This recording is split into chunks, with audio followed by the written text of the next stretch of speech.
अभिवादन। आज हम डेविड एलन की मशहूर किताब गेटिंग थिंग्स डन मतलब जीटीडी के कुछ बहुत ही दिलचस्प हिस्सों पर बात करेंगे।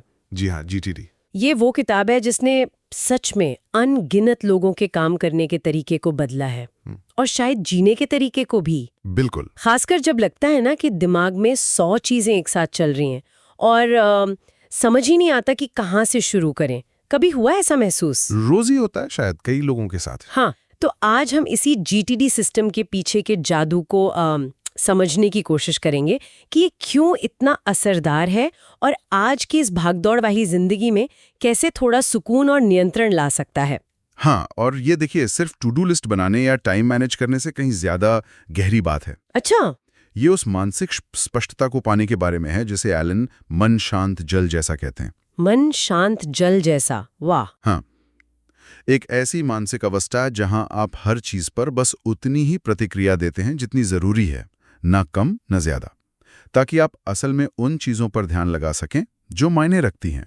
सुनने में कितना सुकून है इसमें। तो चलिए समझते हैं कि इस स्थिति तक पहुंचने का रास्ता क्या है। किताब कहती है कि आज का जो काम है, जिसे नॉलेज वर्क कहते हैं, हाँ, ज्ञान आधारित काम। हाँ, वो पुराने जमाने के काम से बिल्कुल अलग है। अब काम की कोई साफ सीमा नहीं होती, वो लगातार बदलता रहता है और जानकारी का बोझ तो बस बढ़ता ही जा रहा है। बिल्कुल। इसीलिए पुरानी टाइम मैनेजमेंट तकनीकें जैसे सिर्फ प्राथमिकता तय कर लेना, वो अब काफी नहीं है। एलन का तर्क है, और ये बड़ा दिलचस्प है, कि हमारा दिमाग आइडिया सोचने के लिए तो कमाल का है, लेकिन चीजें याद रखने के मामले में बहुत खराब। सच में? हाँ, ये उन सारी अधूरी चीजों, कामों, वादों को पकड़ के रखने की कोशिश करता रहता है। अच्छा, जैसे कंप्यूटर की रैम होती है, मतलब अगर बहुत सारे प्रोग्राम खुले हो तो वो धीमा हो जाता है। एकदम सही मिसाल दी आपने। हमारा दिमाग भी ठीक वैसे ही काम करता है। अच्छा। जब उसमें बहुत सारे खुले लूप्स या कह लें अधूरे काम अटके होते हैं, तो वो धीमा, विचलित और तनावग्रस्त हो जाता है। और मजे की बात यह है कि अब तो कॉग्निटिव साइंस मतलब संज्ञानात्मक विज्ञान भी यही कहता है। रिसर्च दिखाती है कि ये अधूरे कामों का बोझ हमारी सोचने समझने की क्षमता को तब तक कम करता है जब तक हम उन्हें अपने दिमाग से निकालकर किसी भरोसेमंद बाहरी सिस्टम में नहीं डाल देते। तो ये बाहरी सिस्टम ही जीटीडी है, मतलब दिमाग को खाली करने और नियंत्रण पाने का तरीका। यहीं पर वो मशहूर 5 कदम आते हैं ना? हाँ, बिल्कुल। कैप्चर, क्लैरिफाई, ऑर्गेनाइज, रिफ्लेक्ट और engage. Capture, clarify, organise, reflect, engage. हाँ, और सबसे जरूरी बात जो एलन बार बार कहते हैं, इन 5 कदमों को अलग अलग करना होता है, एक साथ नहीं। अलग अलग? मतलब जब आप चीजें इकट्ठा कर रहे हैं, यानी कैप्चर, तो सिर्फ इकट्ठा करें। उस वक्त ये ना सोचें कि इसका क्या करना है या ये कितना जरूरी है। वो सब अगले कदमों में होगा। अच्छा, ठीक है। तो पहला कदम है कैप्चर, इकट्ठा करना। जी। इसका मतलब है हर वो चीज जो मेरे दिमाग में अटकी है, कोई काम, कोई आइडिया, मीटिंग का नोट, शॉपिंग लिस्ट, कुछ भी, उसे दिमाग से निकालकर कहीं लिख लेना। बिल्कुल, किसी भरोसेमंद जगह पर। अब वो आपकी फिजिकल एंट्री हो सकती है, एक नोटबुक या कोई डिजिटल ऐप। लेकिन यहाँ एक अहम नुक्ता है, ऐसी जगह कम से कम रखें। अच्छा, कम से कम? क्यों? सोचिए, अगर 10 अलग अलग जगहों पर नोट्स बिखरे होंगे तो उन्हें संभालना और उन पे भरोसा करना कितना मुश्किल हो जाएगा। हाँ, ये तो है। हाँ, और इन जगहों को नियमित रूप से खाली करना, मतलब प्रोसेस करना भी उतना ही जरूरी है, वरना वो बस कबाड़ खाना बन जाएंगी। समझ गई। कम जगह और उन्हें रोज या नियमित तौर पर प्रोसेस करना, ठीक है। अब आता है दूसरा कदम, क्लैरिफाई, यानी स्पष्ट करना। हाँ, अब हम अपनी इन ट्रे या नोटबुक में इकट्ठा हुई हर चीज को देखते हैं और पूछते हैं, ये है क्या? हाँ, पहला सवाल यही। और फिर अगला सवाल, क्या इस पर कोई एक्शन लेना है? एक्शन लेना है या नहीं? हाँ, अगर जवाब नहीं है तो उसके 3 ही रास्ते हैं। या तो वो कचरा है, फेंक दीजिए। ठीक है। या उसे बाद में कभी देखना है तो उसे समडे में बी लिस्ट में डाल दीजिए। समडे में भी, यानी शायद कभी। हाँ, या फिर वो सिर्फ जानकारी है जिसे संभाल कर रखना है, तो वो रेफरेंस फाइलिंग सिस्टम में चली जाएगी। ओके। और अगर जवाब हाँ है, मतलब एक्शन लेना है, तो फिर आता है जीटीडी का सबसे शक्तिशाली सवाल, अगला भौतिक कदम क्या है? What's the next action? अगला भौतिक कदम, जी, वो पहला दिखने वाला शारीरिक काम जो इस चीज को आगे बढ़ाएगा। ये बहुत साफ होना चाहिए। जैसे अगर आइटम है गाड़ी ठीक करवानी है, तो अगला कदम सिर्फ गाड़ी ठीक करवाना नहीं है। तो क्या है? हो सकता है मैकेनिक को फोन करके अपॉइंटमेंट लेना, या फ्रेड को फोन करके अच्छे मैकेनिक का नंबर पूछना। एकदम साफ, करने लायक काम। ये अगला कदम वाली बात तो वो वाकई कमाल की है। बड़े से बड़ा काम भी एकदम छोटा और करने लायक लगने लगता है इससे। बिल्कुल, यही इसका जादू है। तो जब अगला कदम तय हो जाए तब क्या? हाँ, तब क्या? तब आपके पास 3 रास्ते हैं, जिन्हें एलन क्लेरिफाई स्टेप के दौरान ही तय करने को कहते हैं। अच्छा। पहला, इसे करें, डू इट। अगर उस अगले कदम में 2 मिनट या उससे कम लगते हैं। 2 मिनट बस? हाँ, ये 2 मिनट रूल है। अगर 2 मिनट या कम लगे तो उसे तुरंत कर डालें, वहीं के वहीं। अरे वाह, इससे तो बहुत सारी छोटी छोटी चीजें निपट जाएंगी। हाँ, जमा ही नहीं होंगी। दूसरा रास्ता, इसे सौंपे, डेलीगेटेड। अगर ये काम कोई और बेहतर कर सकता है या करना चाहिए तो उसे सौंप दे। लेकिन फिर भूल गए तो? नहीं, भूलना नहीं है। उसे ट्रैक करने के लिए एक वेटिंग फॉर लिस्ट बनानी होगी। हम उस पर आएंगे। ठीक है, वेटिंग फॉर लिस्ट। और तीसरा रास्ता? तीसरा है इसे टालें, डिफर इट। अगर इसमें 2 मिनट से ज्यादा लगेंगे और इसे आपको ही करना है तो इसे अपने सिस्टम में सही जगह पर दर्ज करें ताकि आप इसे बाद में सही समय पर कर सकें। और यहीं पर तीसरा कदम ऑर्गेनाइज यानी व्यवस्थित करना काम आता है। जो चीजें टालनी है उन्हें सही जगह पर रखना। बिल्कुल सही। ऑर्गेनाइज का मतलब ही है कि हर चीज का उसकी प्रकृति के हिसाब से एक घर हो। जो एक्शन लेने लायक चीजें नहीं थीं, उनके घर हमने देखे, कचरा, समडे में भी और रेफरेंस। हाँ। अब एक्शन वाली चीजों के लिए कुछ खास घर यानी लिस्ट्स बनती हैं। जैसे कि प्रोजेक्ट्स लिस्ट। हाँ, आपने मेंशन किया था। हाँ, प्रोजेक्ट लिस्ट। इसमें वो सारे नतीजे या आउटकम आते हैं जिन्हें पाने के लिए एक से ज्यादा एक्शन चाहिए। एक से ज्यादा एक्शन? जी, जैसे नया क्लाइंट प्रपोजल पूरा करना या घर की सफाई करवाना। ये आपकी मंजिलों की सूची है कि आप क्या हासिल करना चाहते हैं। और हाँ, हर प्रोजेक्ट से जुड़ा सपोर्ट मटेरियल, मतलब जानकारी या नोट्स, वो अलग से रखा जाता है। ठीक है, प्रोजेक्ट्स लिस्ट हो गई। और कैलेंडर का क्या? उसे कैसे इस्तेमाल करना है? मुझे तो हमेशा लगता था कैलेंडर पर ही सारे काम लिखने होते हैं। नहीं नहीं, ये एक बहुत आम गलतफहमी है। जीटीडी में कैलेंडर एक बहुत ही, कह सकते हैं, पवित्र जगह है। पवित्र जगह? हाँ, इस पर सिर्फ 3 तरह की चीजें जाती हैं। ध्यान से सुनिए। ओके। पहला, वो काम जो किसी खास समय पर ही होने हैं, जैसे 10 बजे की मीटिंग। दूसरा? वो काम जो किसी खास दिन ही होने हैं, भले ही किसी भी समय हो, जैसे किसी को मंगलवार को ही कॉल करना है। और तीसरा, उस दिन से जुड़ी खास जानकारी, जैसे किसी का जन्मदिन या कोई डेडलाइन। बस, कैलेंडर आपकी रोज की टू डू लिस्ट बिल्कुल नहीं है। अरे, तो फिर वो सारे काम कहाँ जाते हैं जो हमें करने तो हैं पर किसी खास दिन या समय पर नहीं, मतलब कभी भी जब मौका मिले वाले काम? हाँ, वो सारे काम जाते हैं नेक्स्ट एक्शंस लिस्ट पर। नेक्स्ट एक्शंस लिस्ट्स, इसमें एस क्यों लगा है? मतलब एक से ज्यादा लिस्ट? हाँ, और यहीं पर कॉन्टेक्स्ट यानी संदर्भ का जादू काम आता है। आप कामों को इस आधार पर बांटते हैं कि आप उन्हें कहाँ या किस साधन से कर सकते हैं। मतलब उदाहरण देंगे? जरूर। जैसे सारे फोन कॉल्स एक लिस्ट में डाल दिए, उसका नाम रख दिया @कॉल्स। कंप्यूटर पर करने वाले सारे काम एक लिस्ट में, नाम @कंप्यूटर। बाहर बाजार जाकर करने वाले काम @एरेंड्स लिस्ट में। ऑफिस में करने वाले @ऑफिस। घर पर करने वाले @होम। अच्छा, ताकि जब आप कंप्यूटर के सामने बैठे हों तो बस अपनी @कंप्यूटर लिस्ट देखें और उसी तरह के सारे काम निपटा लें। इससे बार बार सोचना नहीं पड़ता कि अब क्या करूं। बिल्कुल, इससे दिमाग की ऊर्जा बचती है, फोकस बनता है और काम तेजी से होता है। ये तो बहुत स्मार्ट तरीका है। हाँ, और एक और जरूरी लिस्ट है जिसका हमने जिक्र किया था, वेटिंग फॉर लिस्ट। हाँ, जो काम दूसरों को सौंपे हैं उनके लिए। जी, इसमें वो सब काम लिखते हैं जो आपने दूसरों को सौंपे हैं और जिनके जवाब या पूरे होने का आप इंतजार कर रहे हैं।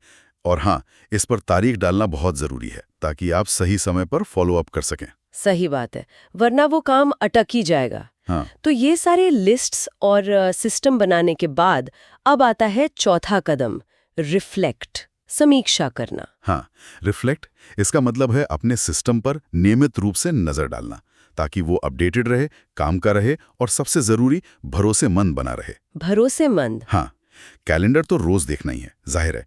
एक्शन लिस्ट भी जरूरत के हिसाब से देखनी है, जैसे जब आप उस कॉन्टेक्स्ट में हो।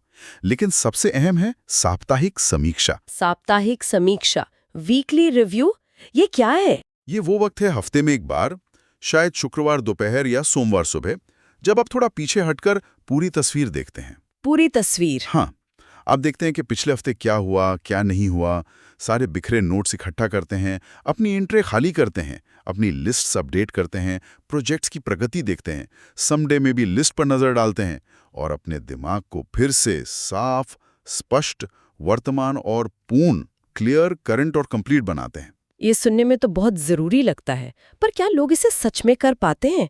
मतलब इसके लिए वक्त निकालना मुश्किल नहीं होता? मुश्किल तो होता है, बिल्कुल होता है, लेकिन एलन कहते हैं कि यही वो आदत है जो पूरे सिस्टम को जिंदा रखती है।